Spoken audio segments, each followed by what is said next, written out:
नमस्कार, ॲग्रोवनच्या शेत मार्केट पॉडकास्टमध्ये आपल्या सगळ्यांचं पुन्हा एकदा स्वागत। आजच्या पॉडकास्टमधून आपण सोयाबीन, कापूस, केळी, आले आणि बाजरी पिकाच्या बाजाराची माहिती घेणार आहोत।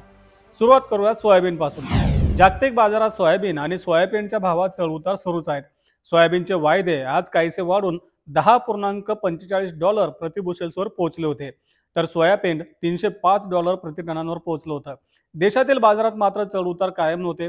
आजही प्रक्रिया प्लांटचे खरेदीचे भाव 4,400 ते 4,500 रुपयांच्या दरम्यान होते। बाजार समित्यांमधली दर पातळी मात्र दबावात राहून 3900 ते 4,100 रुपयांच्या दरम्यान होती। सोयाबीनच्या भावात काहीसे चढउतार कायम राहू शकतात असा अंदाज अभ्यासकांनी व्यक्त केलाय। आता बघूयात केळीला काय भाव मिळतोय। केळी भावात मागील काही दिवसांपासून सुधारणा दिसून आली।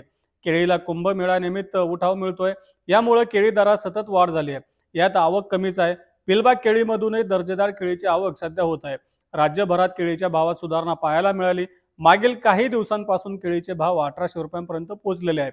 केळीची आवक पुढील महिनाभरानंतर वाढण्याचा अंदाज आहे। त्याचाही परिणाम दरावर दिसेल असा अंदाज अभ्यासकांनी व्यक्त केलाय। आल्याचे बाजारभाव मागील काही दिवसांपासून आणखी दबावात आलेले आहेत। नव्या मालाची आवक सुरू झाल्यानंतर दर कमी झाले। यंदा राज्यात आल्याचे क्षेत्र वाढल्यामुळे उत्पादनात वाढ होईल असा अंदाज आधीपासून व्यक्त केला जातोय। त्याचाच दबाव सध्या दरावर दिसून येतोय।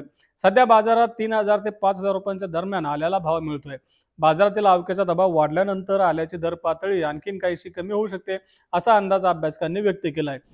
बाजरीला थंडीमुळे सध्या काहीशी चांगली मागणी आहे, तर बाजारातील बाजरीची आवक स्थिरावली आहे। यंदाच्या खरीपात बाजरीचे उत्पादन वाढल्याचे अंदाज आहे। मात्र दुसरीकडे बाजरीला उठाव देखील चांगला मिळतोय, त्यामुळे बाजरीचे भाव हे टिकून आहेत। बहुतांशी बाजारात बाजरीला सध्या 2,500 पुढेच दर मिळतोय। 2,500 ते 2,800 रुपयांच्या दरम्यान सध्या बाजरीचे व्यवहार होताना दिसत आहेत। बाजरीची बाजारातील आवक पुढील काळात देखील कायम राहू शकते असा अंदाज अभ्यासकांनी व्यक्त केला आहे। कापसाच्या भावावरील दबाव कायम आहे। कापसाच्या भावात मोठे चढउतारही होताना दिसत नाहीत। देशात आणि आंतरराष्ट्रीय बाजारात एका मर्यादेतच दर पातळी आपल्याला बदलताना दिसते आहे।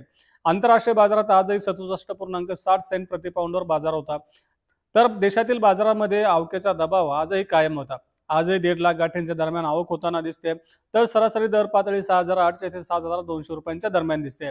देशातील बाजारावर सध्या आवकेचा दबाव आहे। हा दबाव आणखी काही आठवडे कायम राहू शकतो असा अंदाज आहे, आणि याचाच दबाव आपल्याला दरावर देखील दिसून येईल असंही अभ्यासकांचं म्हणणं आहे।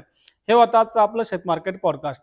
शेत मार्केट पॉडकास्टमधून आपण रोज सायंकाळी 5 वाजता आपल्या महत्त्वाच्या 5 शेतीमाल बाजारातील घडामोडींचा आढावा घेत असतो। त्यासाठी आपल्या ॲग्रोवनच्या चॅनलला नक्की सबस्क्राईब करा, आणि हा व्हिडिओ जास्तीत जास्त शेतकऱ्यांपर्यंत पोहोचवण्यासाठी लाईक आणि शेअर करायला विसरू नका।